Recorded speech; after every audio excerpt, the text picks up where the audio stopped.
Alhamdulillahi Rabbil Alamin wa bihi nasta'in ala umuri dunya wa din. Ashhadu an la ilaha illallah wahdahu la syarika lah wa nahnu nashhadu anna Muhammad Rasulullah la nabiyya ba'dah. Sidang jemaah yang dirahmati Allah, pertama sekali kita bersyukur kepada Allah Subhanahu wa taala atas nikmat dan rahmat yang diberikan Allah kepada kita.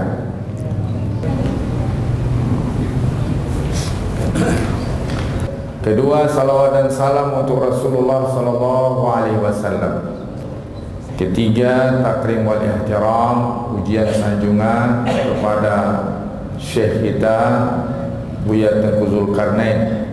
Takrim wal ihtiram kepada orang-orang tua kita yang hadir, tokoh-tokoh kita, pertama Bapak Haji Edi bersama kawan-kawan ada di sini, Pak Datuk ya, dan ada di sini Bapak Roni dan para tokoh-tokoh kita yang hadir. Alhamdulillah pada kesempatan ini kau adun dan tersabui, mohon maaf ya, ini merupakan hari kebahagiaan bagi kita dikunjungi ulama. Pertanda negeri itu masih dapat rahmat dari Allah jika negeri itu masih dikunjungi oleh para ulama. Kurikulum kita belajar sirah. Pertama, kebangkitan Islam itu perjalanan Islam dari segi politik, kemudian dari segi tanzim dan daulah ada 4 atau 5 periode. Pertama, periode kenabian. Ini kita harus tahu sejarah kita. Periode kenabian dari Mekah ke Madinah, sampai di Madinah berdiri sebuah negara disebut dengan negara Madinah, berbasis kepada surat politik yaitu Wathaiqul Madinah, disebut dengan Piagam Madinah. Jadi Rasulullah itu birokrat ulung ya. Jadi proyek kenabian setelah hijrah adalah membangun negara yang kuat. Maka turunlah surat Ar-Rum. Turun surat Ar-Rum. Kenapa? Karena Roma waktu itu negara dikuasa.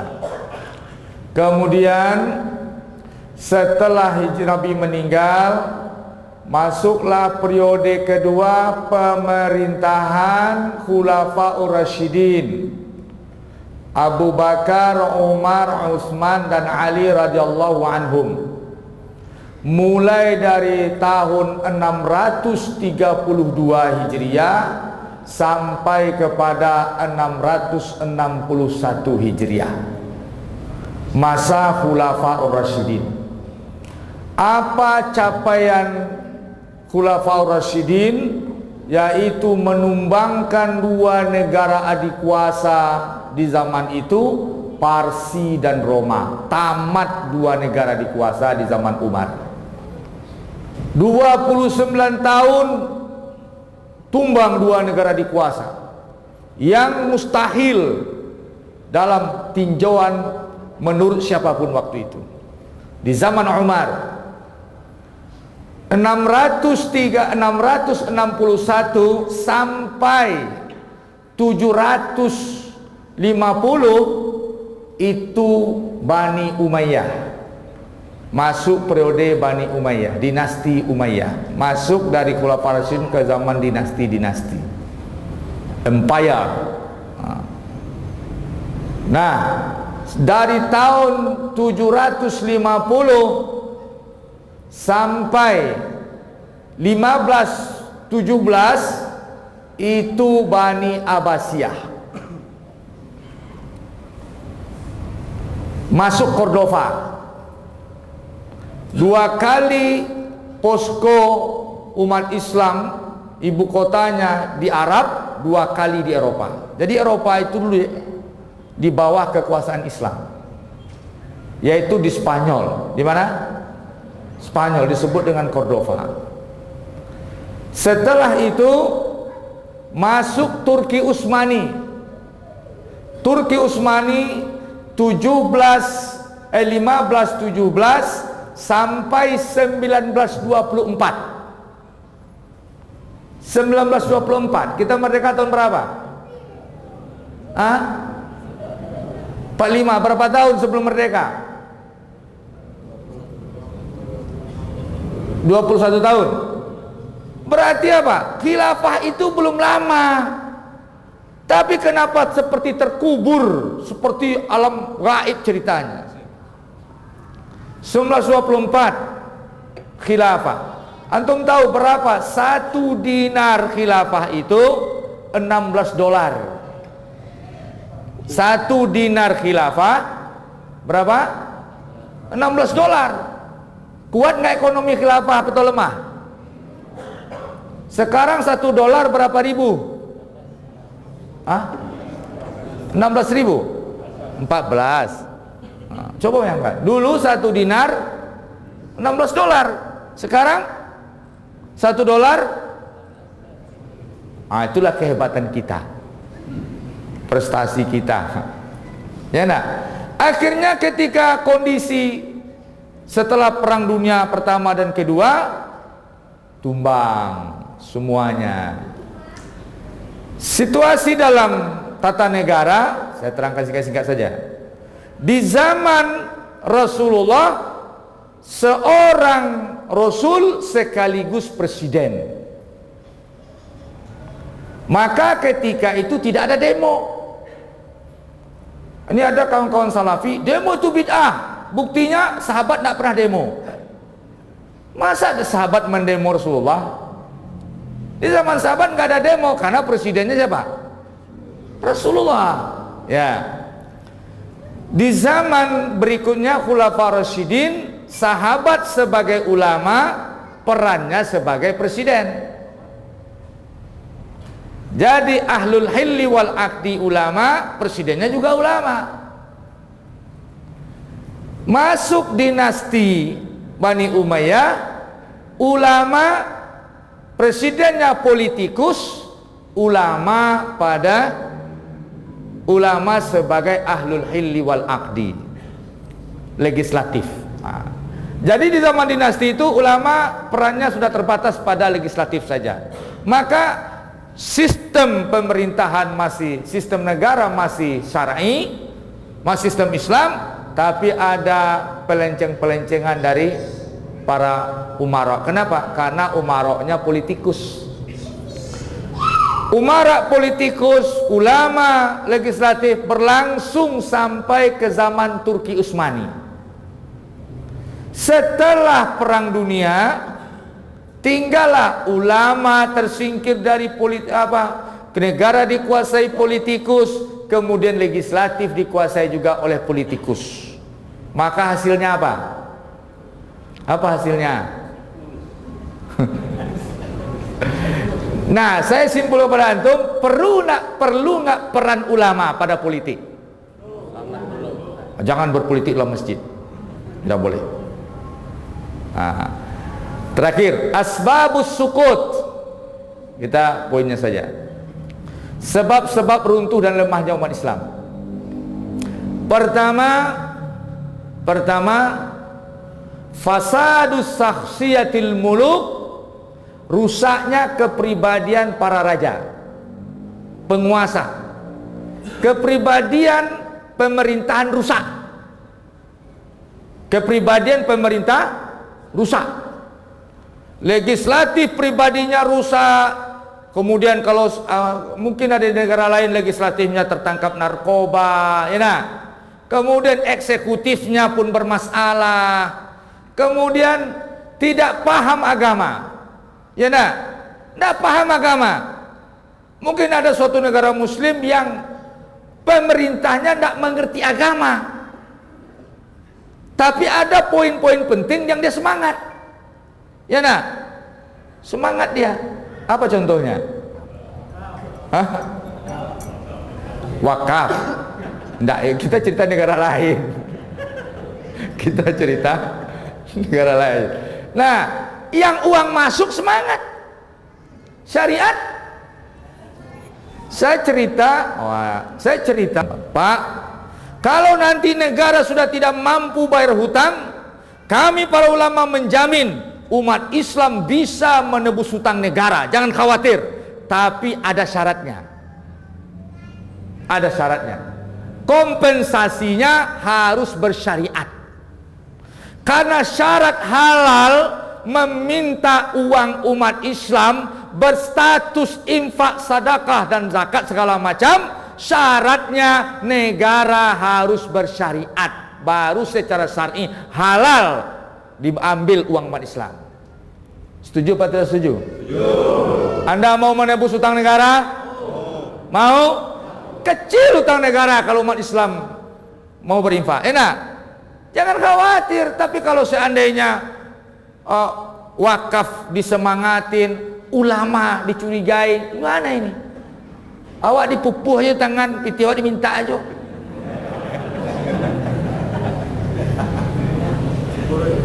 Enak. Nah, sidang coba. Kita doakan Buya kita tetap sehat, ya.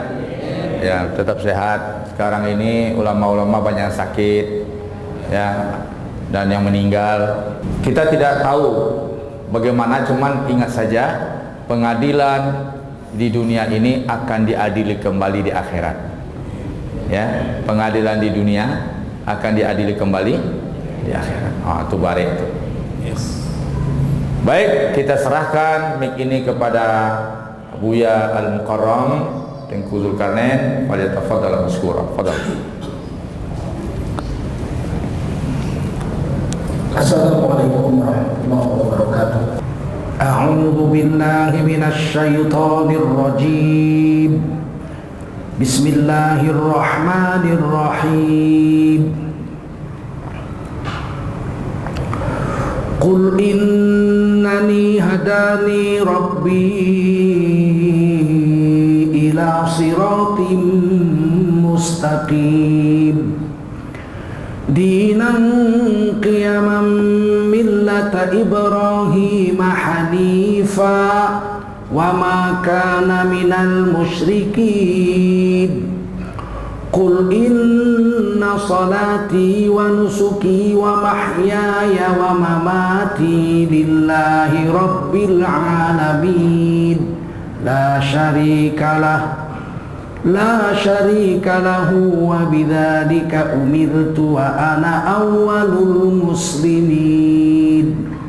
Qala Rasulullah sallallahu alaihi wasallam, man kharaja fi talabil ilmi fahuwa fi sabilillahi hatta yarji.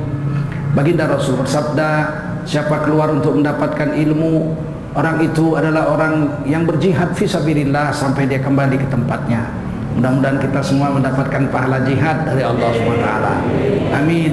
Sadaqallahul azim wa sadaqa rasuluhun nabiyul karim wa nahnu ala dzalika minasy syahidin wasyakirin walhamdulillahi rabbil alamin.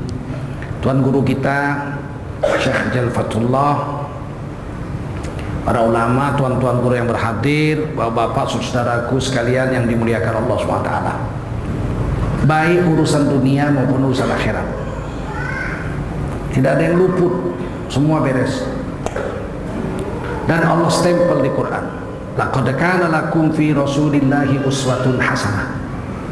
Sungguh telah ada pada diri Rasul Allah itu untuk kamu semua, hai orang Islam, contoh teladan yang hasanah. Stempel sama Allah. Kalau pada diri Rasul itu pasti hasanah semua. Tidak ada yang sayyiat, tidak ada yang berdosa pada Rasul. Rasul maksum.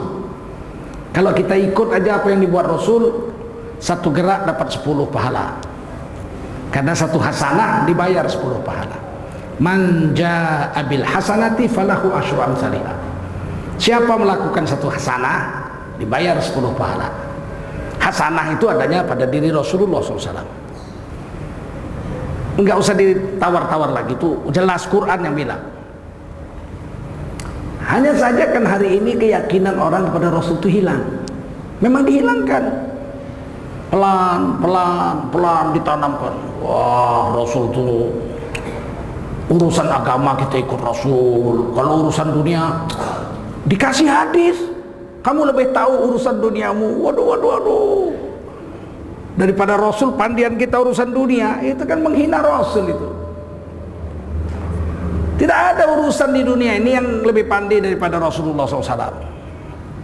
Tidak ada. Kunci-kunci urusan dunia akhirat itu di tangan Rasul. Allah kirim. Sederhana tapi lengkap. Mudah dipahami tapi sempurna.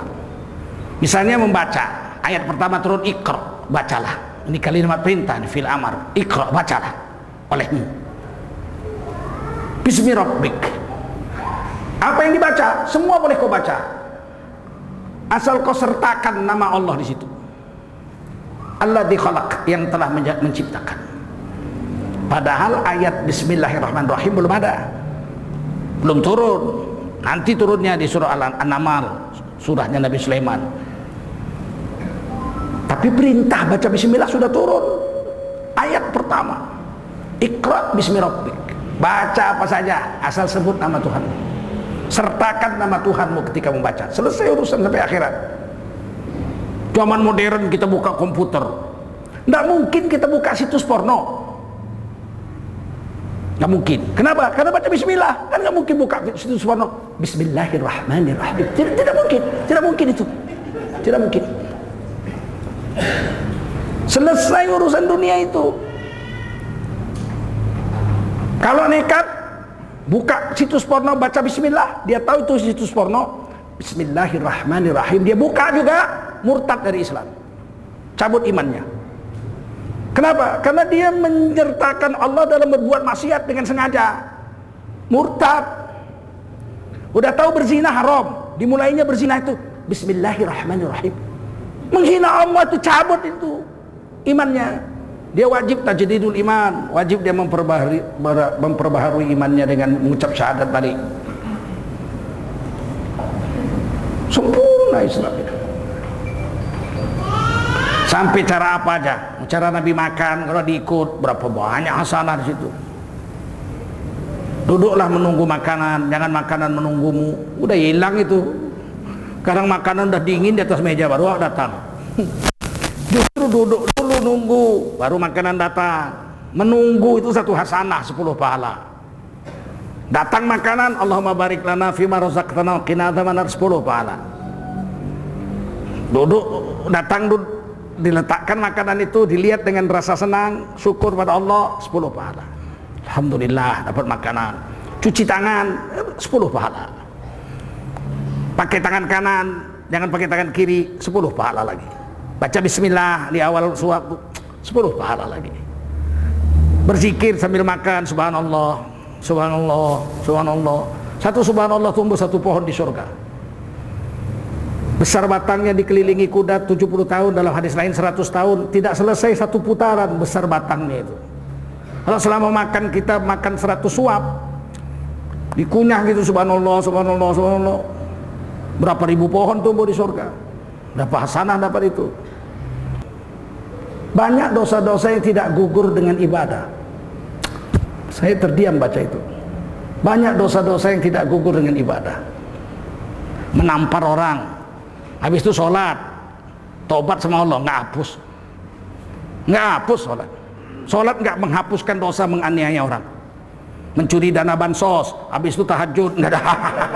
Nggak ampun. Nggak ampun itu. Banyak dosa-dosa yang tidak ampun dengan ibadah, tapi ampun dengan tidur. Orang yang mencari nafkah cara halal banting tulang setengah mati di siang hari. Al-kasibu minal halali karimun Allah Ta'ala.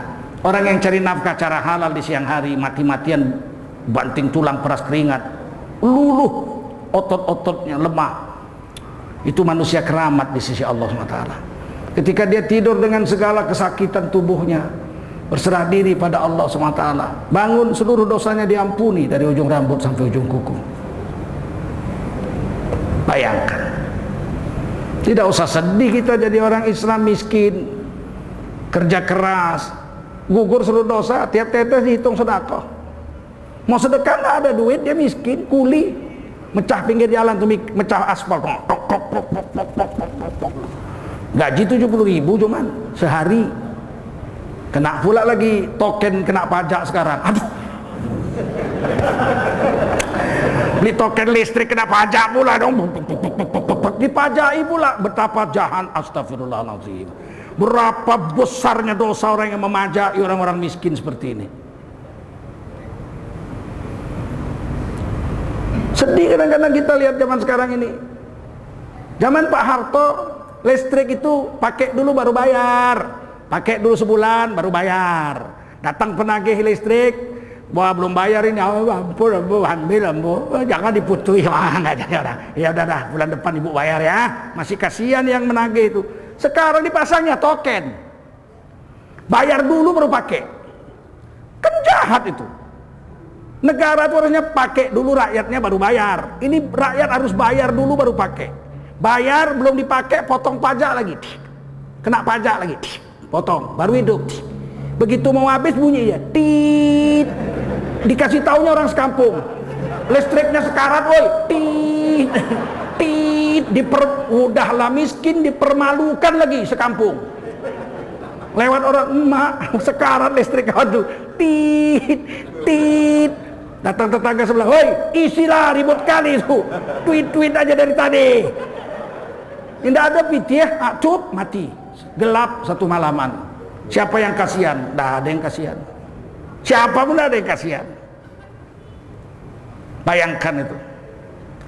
Kapitalisnya itu, kejamnya hidup.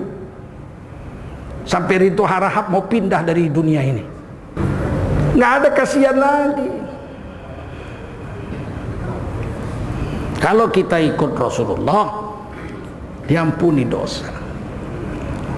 Wa yaghfir lakum dzunubakum.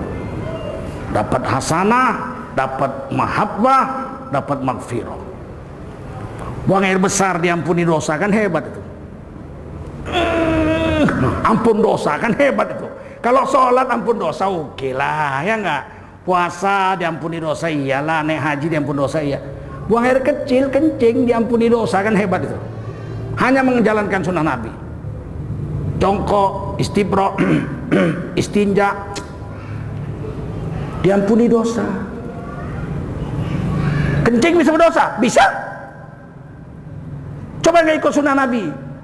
Hadis Bukhari ya, ketika Rasulullah jalan, unta nggak mau jalan. Kata Nabi, unta ini melihat ada dua kuburan sedang disiksa.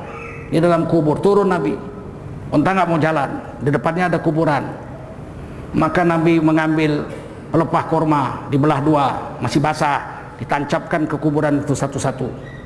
Selagi masih basah pelepah korma ini, maka memberi dia syafaat kepada ahli kubur itu, berhentilah siksa kubur. Dua dosanya yang ini, dosa kecil.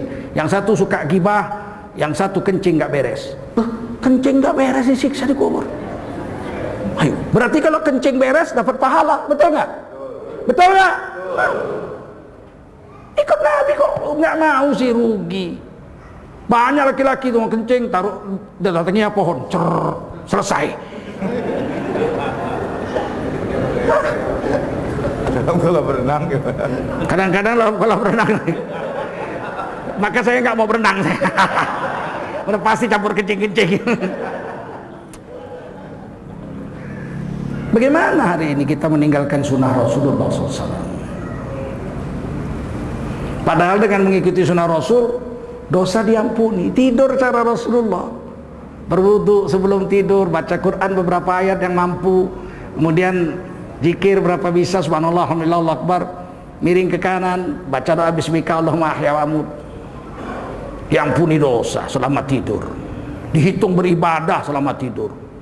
Aduh, enaknya orang Islam. Bangun tidur diampuni dosa, dihitung ibadah dalam tidurnya. Kalau satu hari satu malam itu 24 jam, kita tidur 8 jam, berarti sepertiga umur kita untuk tidur. Kalau kita tidur ikut Rasulullah, dihitung ibadah, diampuni dosa. Hari kiamat disuruh baca itu kitab amal. Iqra kitab, catat. Ini catatan amalmu, coba baca. Ibadah, tidur, ibadah, tidur. 20 tahun tidur tuh dihitung ibadah. Ya Allah, mungkin kita masuk surga gara-gara tidur. Tapi nggak mau kita mengikuti sunnah Nabi itu, dicabut itu. kecintaan kepada Rasul itu dicabut. Sehingga orang sekarang mau ikut gaya Rasulullah malu. Pakai baju kayak Rasulullah, so alim kau. Ke Arab-Araban. Pakai jas, enggak kita bilang pula ke penjajah-penjajahan. Enggak ada ulama di Nusantara ini dulu yang pakai jas. Enggak ada. Mau ulama mana? Mau ulama Aceh, mau ulama Riau, mau ulama Sumatera Barat, mau ulama Jawa, mau ulama Sulawesi, ulama semua serba jubah. Carilah. Mau pendiri Muhammadiyah, pendiri NU, pendiri Perti, pendiri Al-Wasliyah, pendiri Ittihadiyah, pendiri Matlabul Anwar, semua ormas Islam pendirinya juga serban. Nggak ada pakai jas, padahal zaman itu ada jas. Zaman penjajah Belanda kok. Nggak ada yang mau pakai baju itu. Kita bukan anti jas, silakan pakai jas, tapi janganlah kami yang pakai begini dibilang ke Arab-Araban. Nanti kami balas itu ke penjajah-penjajahan, kalian tersinggung. Sekarang yang bikin ribut negara ini siapa? Yang menuduh kita ke Arab-Araban atau yang mereka yang ke penjajah-penjajahan itu? Kita nggak pernah bilang dia ke penjajah-penjajahan. Kalau saya pakai jubah ini dibilang Arab, nggak suka saya. Ini sunnah Rasul. Itu kan baju daster. Alangkah bodohnya bilang ini daster. Nggak bisa dia membedakan jubah dengan daster. Kan goblok itu. Terlalu bodoh. Dan ini pakaian Cina ini. Ini pakai nenek-nenek saya di Cina, kan ibu saya orang Cina. Saya pulang ke Cina, foto-foto kakek saya begini semua, pakai jubah juga.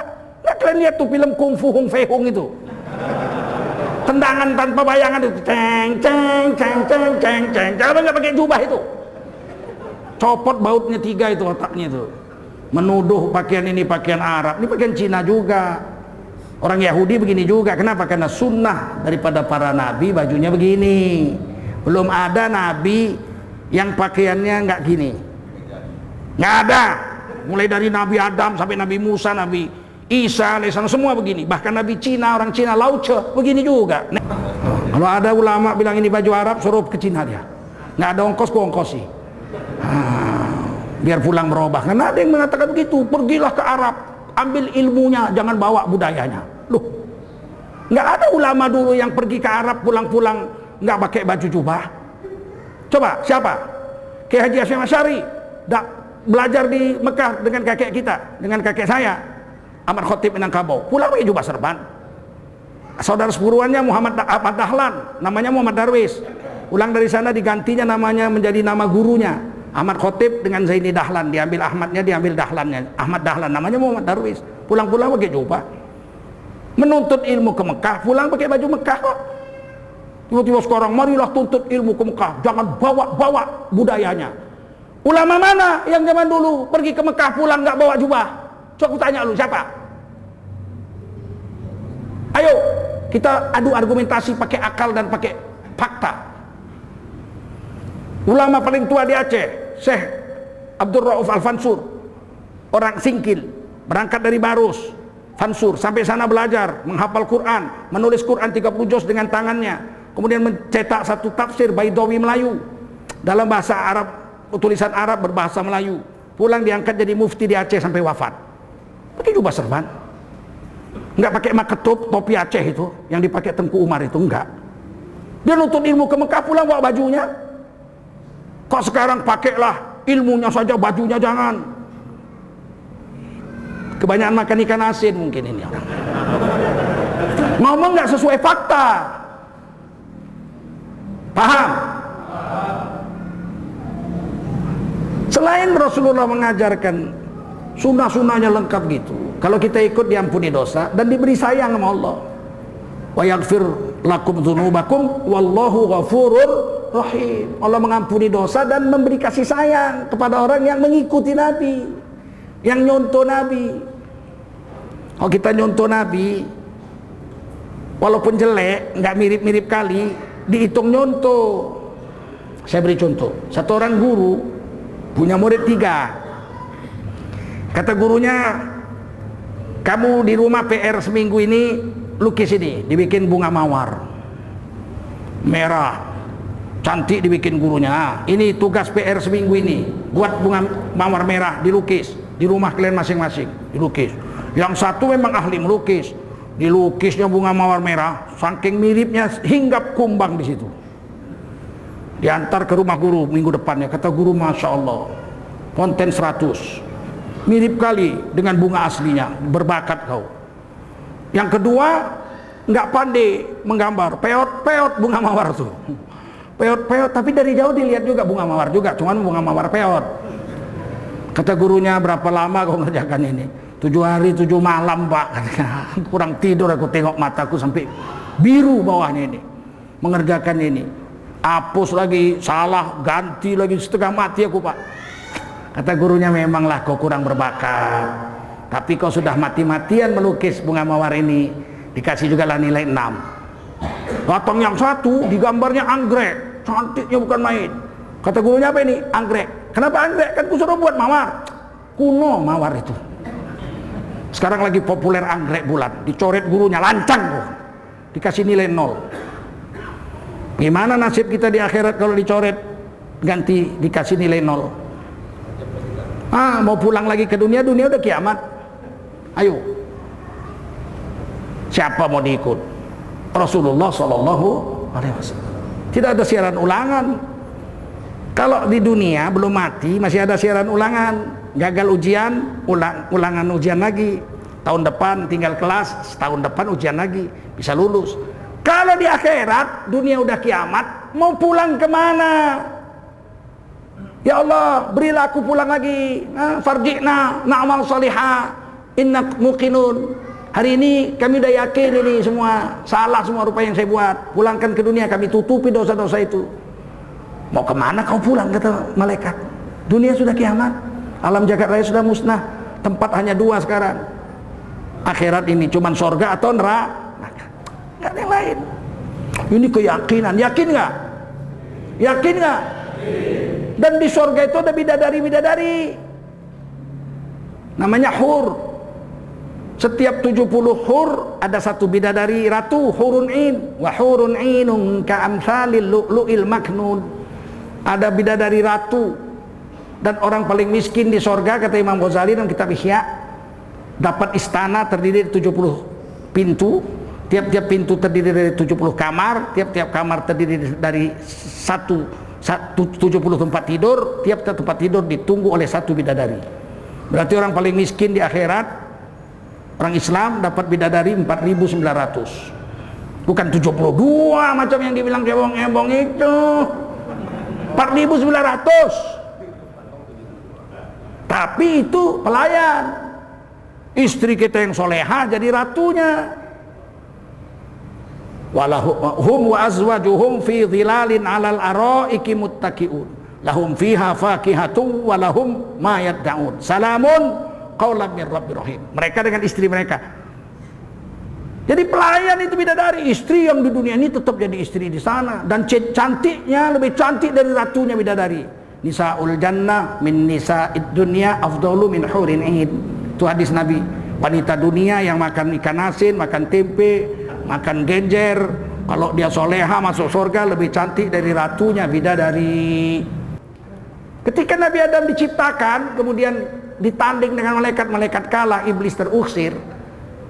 Nabi Adam tinggal di surga 100 tahun, kata Imam Ibnu Katsir dalam kitab Qasasul Anbiya. Surga 100 tahun. Tapi Nabi Adam nggak bahagia. Di surga nggak punya istri itu nggak bahagia. Sepi surga itu. Padahal ada buruk, ada binatang-binatang, hewan-hewan surga, burung-burung, ada malaikat. Sepi, nggak enak, nggak ada ketenangan. Kenapa? Nggak punya istri. Nah, di dalam tafsir Durrul Mansur diceritakan Nabi Adam satu hari duduk di bawah pohon surga. Dia lihat sepasang burung bercumbu di pohon surga. Berdebar dada Nabi Adam. Hatinya berkata, aduh, alangkah bahagianya aku kalau aku punya pasangan seperti burung itu. Allah tahu apa yang kau ucapkan, apa yang kau sembunyikan, Allah tahu. Maka Allah tidurkan Nabi Adam. Ketika Nabi Adam tidur, dicabutlah tulang rusuknya sebelah kiri yang paling bengkok, min dila, daripada tulang rusuknya. Wa khalaqa minha zawjaha, dijadikanlah daripada Nabi Adam itu istrinya. Begitu bangun tidur ada perempuan cantik, langsung bangun mau diterkam. Oh normal, laki-laki mau megang perempuan itu normal. Kalau laki-laki mau megang laki-laki itu bencong. Laki-laki mau megang perempuan normal, betul nggak? Dilarang Allah, Adam lah, hadza haram. Jangan Nabi Adam, ini haram, nggak boleh, belum halal. Langsung Nabi Adam berteriak, tahallil ya Allah, tahalalkanlah perempuan ini untukku ya Allah. Maka dalam hadis dalam kitab Durrul Mansur dikatakan Allah menikahkan Nabi Adam dan Hawa, Allah walinya, malaikat-malaikat jadi saksinya. Wah, langsunglah mereka macam ikan laga itu, ikan laga. Nggak pernah pisah, kau mana-mana berdua aja, dan indah surga itu. Dilihat Nabi Adam, indah surga itu setelah ada istri.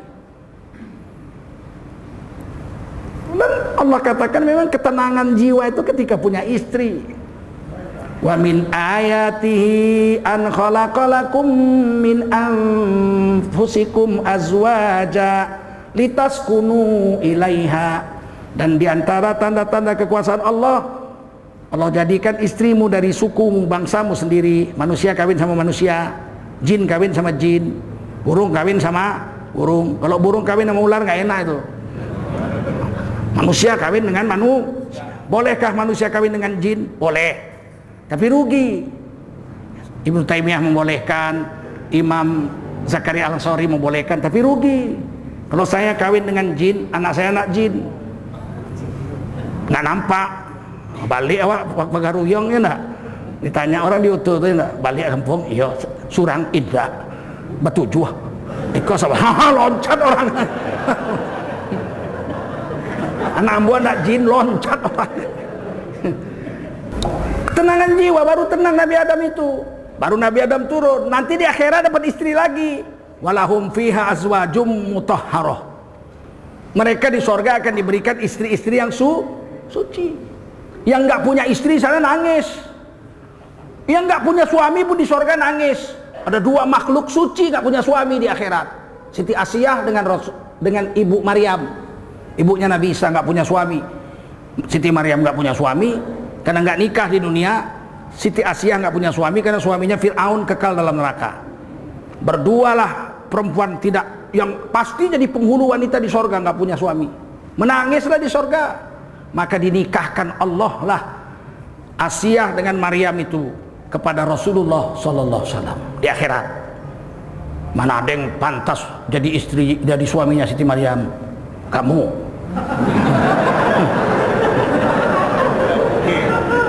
Siapa yang pantas? Rasulullah. Maka dalam Al-Barzanji Allah turunkan ruh Siti Maryam dan Asiyah menolong Rasulullah waktu lahir. Tanam jasa, nanti dinikahkan. Biasalah. Paham? Rugilah kita meninggalkan sunnah. Kalau di akhirat Islam punya istri dan punya bidadari. Kalau mereka nggak percaya nggak usah, tapi jangan hina agama kita dong. Betul? Sakit sekarang ceramah nih, payah ceramah nih sekarang. Nggak dijawab, murtad nanti orang-orang kita dibikinnya. Kita jawab, dibilang kita menghina, ditangkap. Repot ini. Ini urusan kita di masjid, betul? Kita nggak menghina agama orang. Bagi agama orang kita bilang lakum dinukum. Tapi jangan loncat pagar, jangan hina kami di akhirat. Punya bidadari, punya istri yang suci. Akhirat itu lain, mirip-mirip, iya rasanya nikmat 70 kali lebih nikmat. Makan, tapi tidak terasa kenyang dan tidak buang air besar. Apa yang dimakan? Buah surga, mirip buah dunia tapi rasanya 70 kali lebih nikmat. Qalu hadza ruziqna min qablu wa utubihi mutasyabiha. Inilah yang kita makan dulu waktu mengangon kambing ya. Ini namanya apa? Cimpluan namanya. Ada di sana cimpluan tapi nikmat, paham? Jadi jangan hina kita. Dan kita jangan minder. Saya nggak minder saya. Wah, Tengku Zulkarnain nanti kalau masuk surga banyak bidadarinya. Iya, yang paling miskin aja 4.900. Kalau mati syahid 2,5 juta. Paten. Bagus. Macam mana itu melayaninya? Mana aku tahu, orang aku belum sampai sana.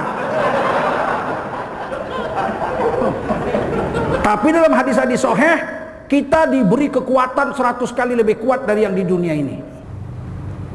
Fa amma man utiya kitabahu bi yaminih fasawfa yuhasabu hisaban yasira wa yanqalibu ila ahlihi masrura. Siapa dapat catatan amal tangan kanan, dia akan masuk surga dengan pemeriksaan yang sangat enteng, dan dia di sana menjumpai istrinya sudah menunggu. Jadi duluan istrinya masuk.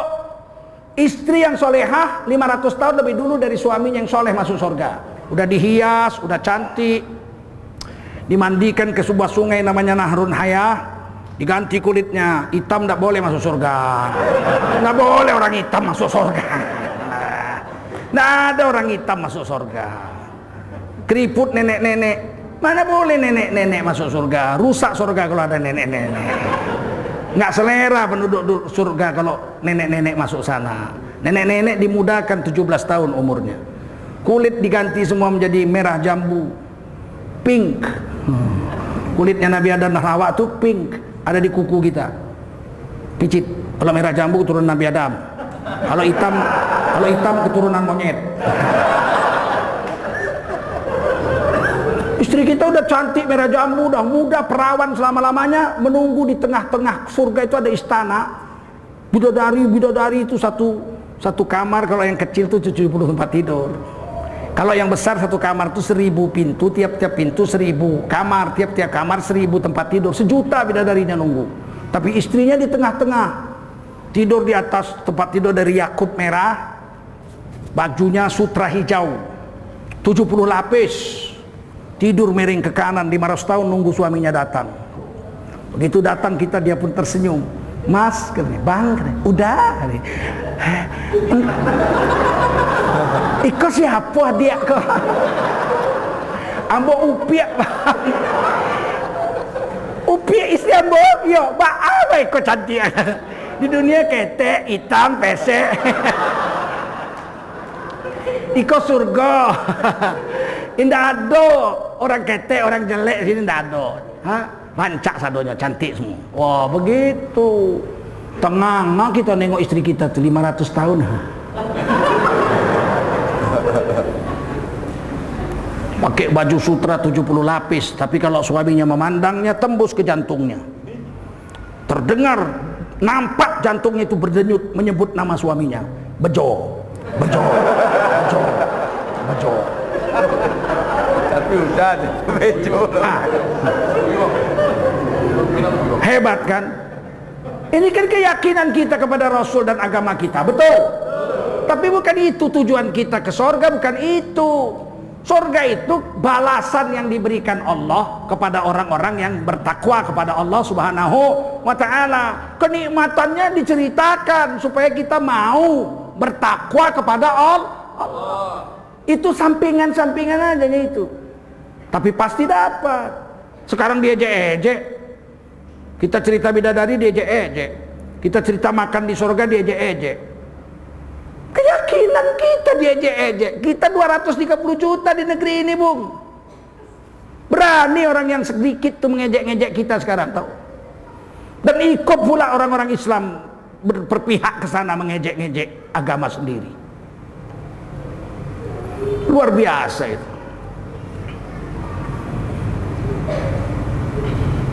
Oleh karena itu kita harus berani bangkit, bersatu,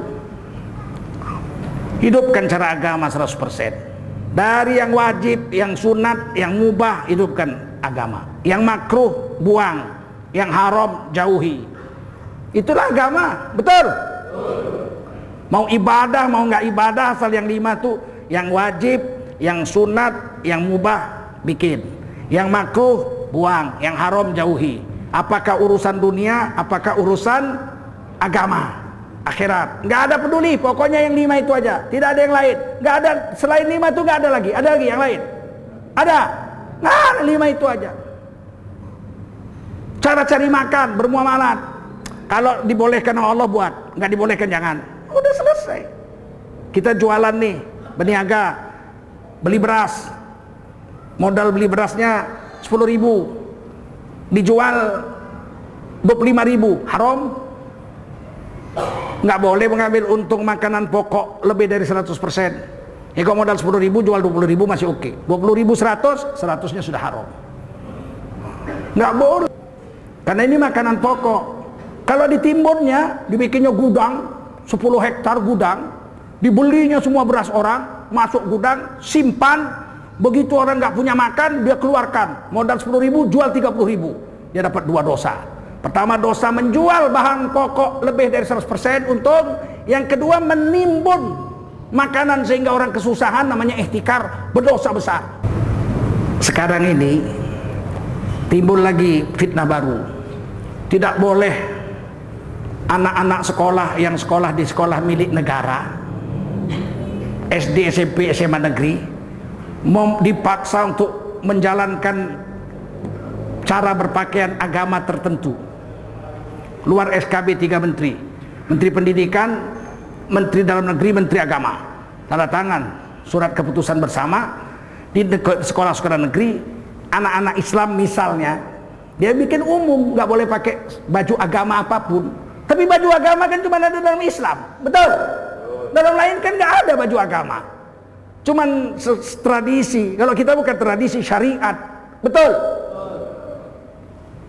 Saya ambil contoh, anak Islam yang sekolah di SMP negeri, SMA negeri milik negara, disuruh milih, boleh pakai kerudung sesuai dengan Quran dan Sunnah agamanya, tapi boleh pakai baju rok pendek, membangkang Quran dan Sunnah dan agamanya. Kan bahaya ini. Berarti sekolah negeri ini memberi kesempatan kepada anak-anak Islam, misalnya kalau dibahas Islam, kita nggak bahas agama lain. Anak Islam yang mau taat sama Allah sama Rasul, taat sama agamanya, silakan. Di SMA negeri tutup aurat bagus-bagus. Kalau mau melawan Tuhan, silakan juga. Di SMA negeri, SMP negeri dibolehkan. Apa nggak bahaya ini? Bahayanya kita tolak dong. Tolak nggak? Katanya nggak boleh memaksa anak. Pendidikan itu memaksa. Pendidikan itu memaksa. Kalau anak dibiarkan, rusak Pancasila dan Undang-Undang Dasar 45. Selain agama rusak, Undang-Undang Dasar 45 rusak.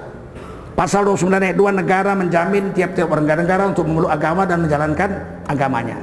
Undang-Undang Pendidikan tahun 2003. Tujuan pendidikan Indonesia adalah mendidik anak-anak kita agar menjadi manusia yang bertakwa dan beriman dan bertakwa kepada Tuhan yang Maha. Bagaimana mau beriman dan bertakwa selama SD, SMP, SMA negeri 6 tahun dibolehkan membangkang Tuhannya dengan membuka aurat? Dipaksa enggak? Paksa enggak? Dipaksa. Pendidikan itu memaksa. Muru auladakum bisalah, perintah anakmu bersolat, ya. Sedangkan dia umurnya masih 7 tahun. Ketika dia umur 10 tahun, ashrin, kalau enggak sholat boleh dipukul. Wadribuhum. Pukul. Kan maksa itu. Anak laki-laki umur 10 tahun belum akil balik, nggak sholat pun nggak berdosa, betul? Kenapa dipukul? Paksa anakmu. Dalam rangka mendidik boleh dipaksa. Dan ini tidak konsisten ini. Giliran pakaian seragam boleh ngelawan Allah, boleh ikut Allah, boleh ngelawan Allah, bebas. Giliran ngerokok, bikinlah. Di sekolah negeri anak-anak boleh memilih mau merokok atau tidak. Kalau nggak penuh asap kelas tuh. Kenapa merokok nggak boleh? Kenapa dipaksa anak-anak nggak boleh merokok di sekolah? Ya karena merokok nggak baik. Lah buka aurat baik apa enggak? Alah, memang anti Islam kurasa memang. Apa nggak dipaksa? Makanya saya nggak terima itu SKB 3 Menteri. Dan tidak boleh SKB 3 Menteri mencabut perda. Karena perda itu ditandatangani di DPRD. Betul? Resmi itu. Tanda tangan di Bupati, Wali Kota, tanda tangan di DPRD. Sedangkan menteri tidak dipilih rakyat. Menteri diangkat oleh presiden. Bisa ditukar, Menteri Agama setahun ditukar kok. Betul? Maka kita harus menolak. Nolak apa terima itu? Tolak, mesti ditolak. Menolak menteri apa? Menolak SKB-nya. SKB-nya itu tidak boleh, itu pasal yang itu. Boleh sekolah memaksa anak-anak didiknya untuk mentaati agamanya agar menjadi insan yang beriman dan bertakwa. Saya nggak suka yang begini ini. Islam tuh mengajarkan kita istiqomah, konsisten, betul nggak? nggak boleh kita mencela-menceli. Inilah yang saya pikir orang Islam harus peduli. Kalau ulama udah bicara, dukung ulama-ulama ini.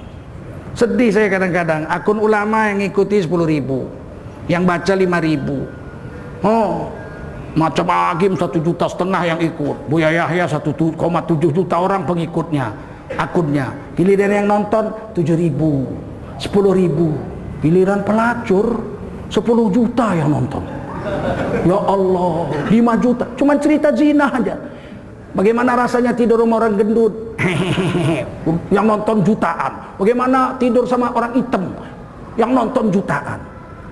Ulama kita nggak kita tonton. Ulama kita dihina, dibiarkan. Tidak kita bela.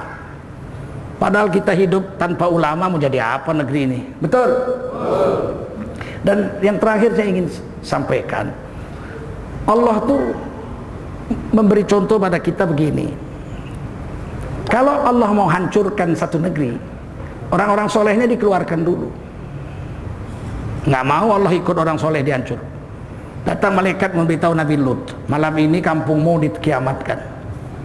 Kamu keluar bawa anakmu dan umatmu yang soleh-soleh itu, yang taat, umatmu yang beriman bawa keluar. Istrimu jangan, karena istrimu itu membela homoseks dan lesbian. Walaupun dia tidak homoseks, tidak lesbian, tapi dia membela, tinggal istrimu. Dia akan ikut dimatikan bersama orang-orang kafir. Maka Nabi Lut bawa anaknya, bawa umatnya, begitu keluar hancur itu kampung sampai hari kiamat terkubur. Itu sunnatullah.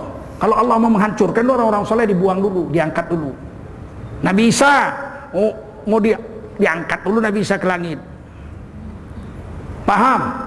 Nggak mau selagi masih ada di situ orang soleh, masih ada Nabi situ, nggak mau Allah mengadab.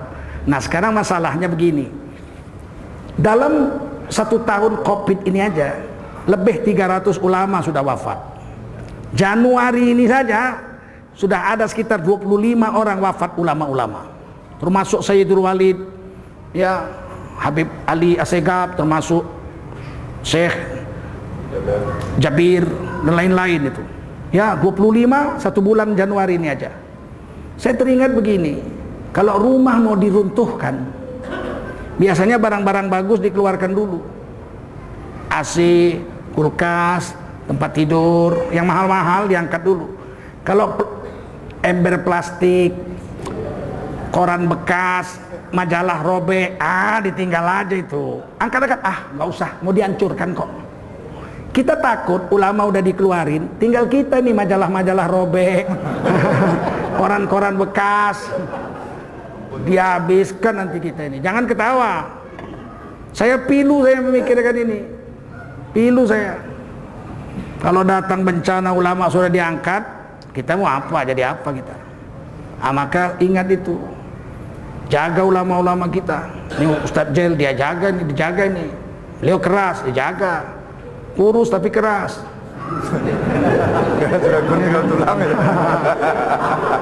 Kurus tapi keras, ya enggak? Ada juga kurus mencela-menceli.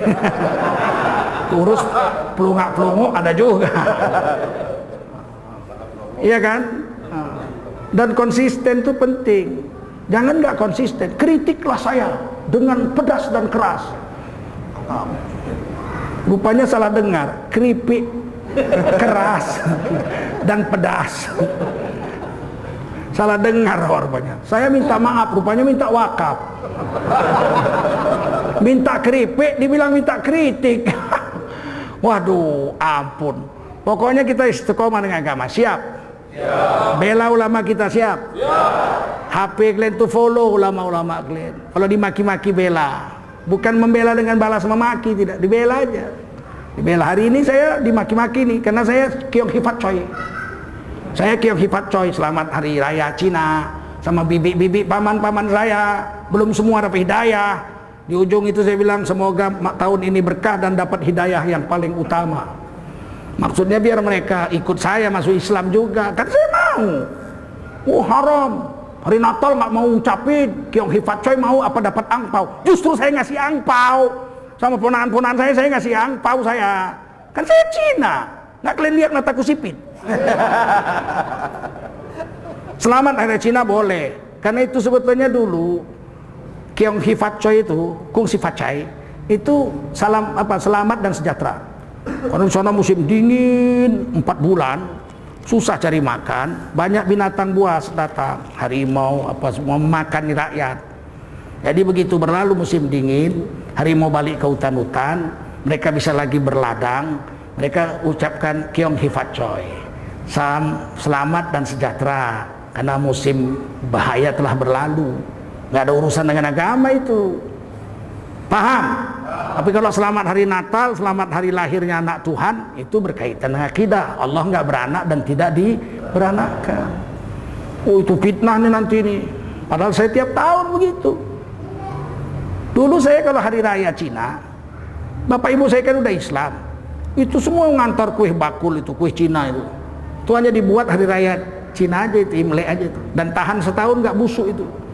Saya tanya ibu saya, macam mana membuatnya? Aku nggak mau nak, payah buatnya. Nggak boleh haid, nggak boleh marah-marah, nggak boleh maki-maki. Selama membuat itu harus senyum-senyum aja. Nggak mau mama saya. Dia banyak anaknya, marah dia nanti orang nggak jadi. Kalau marah kue itu nggak jadi.